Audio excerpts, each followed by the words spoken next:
أنا جندي في الجيش المصري. أنا جندي في الجيش المصري، مش حكاية في كتاب ولا صورة في الجورنال.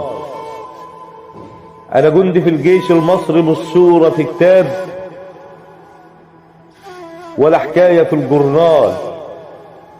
أنا ظهر وسند لبلدي ولا عمر ظهري مال. أنا جندي في الجيش المصري، مش حكاية في كتاب ولا صورة في الجورنال. أنا ظهر وسند لبلدي ولا عمر ظهري مال.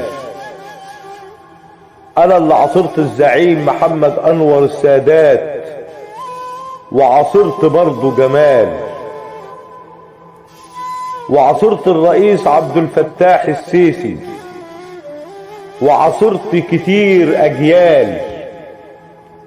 أنا جندي وشي شمس وإيدي نار وعيني سهرانة على الحدود. أنا جندي وشي شمس وإيدي نار وعيني سهرانة على الحدود، والليل مهما طال مش هيغدر وأنا واقف لو حتى دمي سال. أنا اللي سبت أمي ودمعتها على خدها مربوطة في هدومي. أنا اللي سبت أمي ودمعتها على خدها مربوطة في هدومي. أنا اللي سبت عيالي، أنا اللي سبت عيالي وسبت الدفا ووقفت على طولي، لأن طول عمري بحب بلدي وثابت على قولي. ورحت لهم أوام لبيت نداء الواجب لما نادولي، وعمري ما خفت من الموت، عمري ما خفت من الموت. لكن إن مصر تتوجع وأنا عايش وساكت راح أعدي بيها وأفوت. عمري ما خفت الموت، لكن إن مصر تتوجع وأنا عايش وساكت راح أعدي بيها وأفوت. وهعيش في وسط الجبل لو حتى من غير قوت، لو حتى هحارب لوحدي إن شاء الله بالنبوت. الجيش مش سلاح ولا طابور، الجيش مش سلاح ولا طابور ولا أوامر. الجيش رجالة، الجيش رجالة تعرف إن الروح رخيصة قدام تراب البلد وعشانه بتغامر.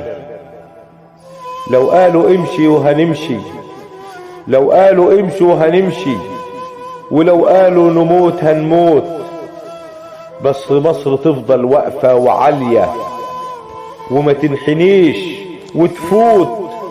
في كل طلقة اسم شهيد، وفي كل شهيد 1000 حكاية ما تعرفش السكوت. أنا جندي، أنا جندي، أنا جندي. لو مت هقول لأمي ما تبكيش، ده أنا وولادي وكل ما أملك نفضي مصر لأجل مصر تعيش. لأن راجل ومن دم راجل وفاهم يعني إيه وطن وعارف يعني إيه جيش. يا مصر، يا مصر، لو آخر نفس في صدري هيطلع اسمك وأمضي ووقع بدمي، لو آخر نفس في صدري هيطلع اسمك وأمضي بروحي ودمي، إن كنت هنا وبحميكي وبقول مصر تعيش، وبقول مصر تعيش. بقلم وإلقاء ابن مصر الحر أشرف رفعت خوينس من قرية البصرات، مركز المنزلة، محافظة الدقهلية، من جمهورية مصر العربية. أشرف رفعت خوينس ابن مصر الحرة اللي بعشق ترابها. وفي مصر أمنا الخالدة نحبها بالروح والدم، نحمي ترابها، نرفع رايتها عالية، نقف صفا واحدا شعبا وجيشا، نصنع المجد ونكسر كل طامع جبان. أنا جندي في الجيش المصري، أنا جندي في الجيش المصري، مش حكاية في كتاب ولا صورة في الجورنال. أنا جندي في الجيش المصري، مش صورة في كتاب ولا حكاية في الجورنال.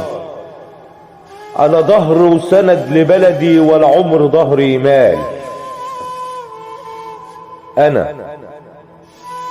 أنا جندي في الجيش المصري، مش حكاية في كتاب ولا صورة في الجورنال. أنا ظهر وسند لبلدي ولا عمر ظهري مال. أنا اللي عاصرت الزعيم محمد أنور السادات، وعاصرت برضه جمال، وعاصرت الرئيس عبد الفتاح السيسي، وعاصرت كتير أجيال. أنا جندي وشي شمس وإيدي نار وعيني سهرانة على الحدود.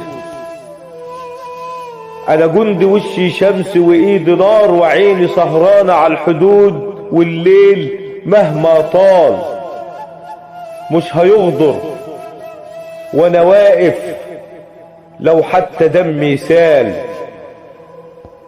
أنا اللي سبت أمي ودمعتها على خدها مربوطة في هدومي. أنا اللي سبت أمي ودمعتها على خدها مربوطة في هدومي. أنا اللي سبت عيالي، أنا اللي سبت عيالي وسبت الدفا ووقفت على طولي، لأن طول عمري بحب بلدي وثابت على قولي. ورحت لهم أوام لبيت نداء الواجب لما نادولي، وعمري ما خفت من الموت، عمري ما خفت من الموت. لكن إن مصر تتوجع وأنا عايش وساكت راح أعدي بيها وأفوت. عمري ما خفت الموت، لكن إن مصر تتوجع وأنا عايش وساكت راح أعدي بيها وأفوت. وهعيش في وسط الجبل لو حتى من غير قوت، لو حتى هحارب لوحدي إن شاء الله بالنبوت. الجيش مش سلاح ولا طابور، الجيش مش سلاح ولا طابور ولا أوامر. الجيش رجالة، الجيش رجالة تعرف إن الروح رخيصة قدام تراب البلد وعشانه بتغامر. لو قالوا امشي وهنمشي، لو قالوا امشي وهنمشي، ولو قالوا نموت هنموت، بس مصر تفضل واقفة وعالية وما تنحنيش وتفوت.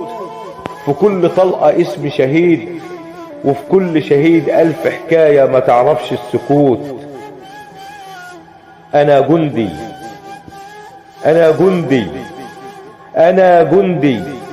لو مت هقول لأمي ما تبكيش، ده أنا وولادي وكل ما أملك نفدي مصر لأجل مصر تعيش.